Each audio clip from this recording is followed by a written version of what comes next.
Lincoln, Nebraska is a long way from the refugee camps in Syria where Hassan Khalil grew up. His family forced to flee northern Iraq's multiple genocides. He spent 11 years living in tents. Like many other Yazidis driven from home after decades of religious and ethnic persecution, he eventually ended up here in America's heartland. It's kind of like back home. It's smaller. You know, we lived in farms. Back in Syria, looked like really safe, and that's what attracted me the most, beside the Yazidi community that we knew from back home. Khalil opened his own barbershop a few years ago and has done his best to learn a new culture. The transition has been easier because of the familiar faces around him, other Yazidis who were forced to leave family members behind and settled here. Thousands of Yazidis were killed in an ISIS genocide in 2014.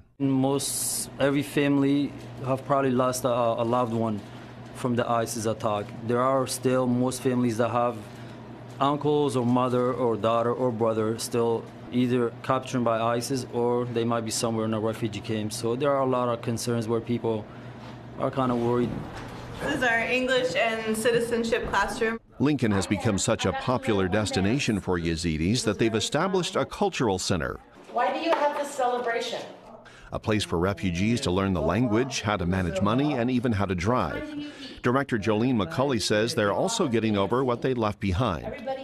With this Yazidi population coming recently versus the ones that have come many years back, there's a lot more barriers to integration. They're dealing with a lot of trauma.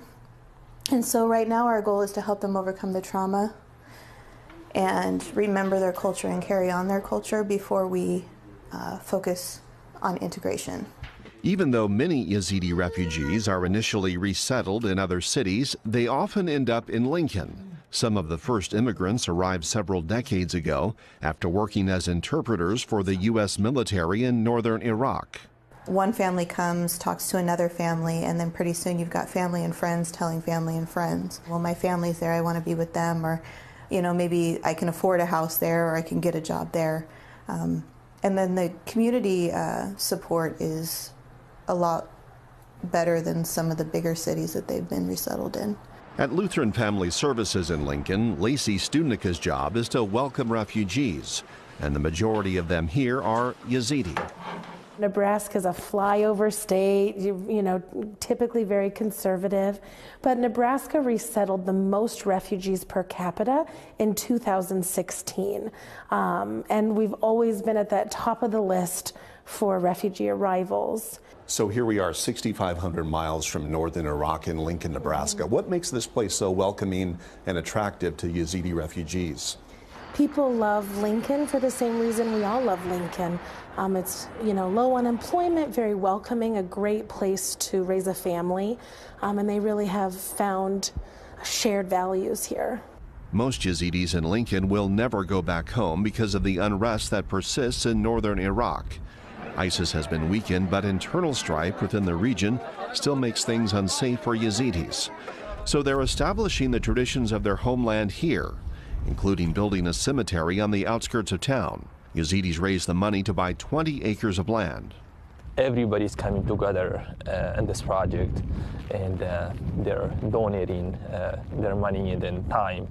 Is this one of the clearest signs that Nebraska and Lincoln are home for Yazidis now?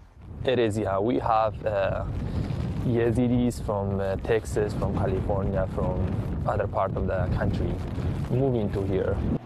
Back at Hassan Khalil's barbershop, he sometimes can't believe he's in Nebraska, thousands of miles from home, but in a safe place where he has opportunity and a future. There's always hope, you know. When I think about those kids in refugee camps right now that are struggling, like I always feel like, you know, I want to give them my voice, tell them that there is hope. There's always a door that's going to open up. You just got to never give up and always have hope, you know. Hope that others might be able to flee the violence and rebuild their lives successfully. For the PBS NewsHour, I'm Jack Williams in Lincoln, Nebraska.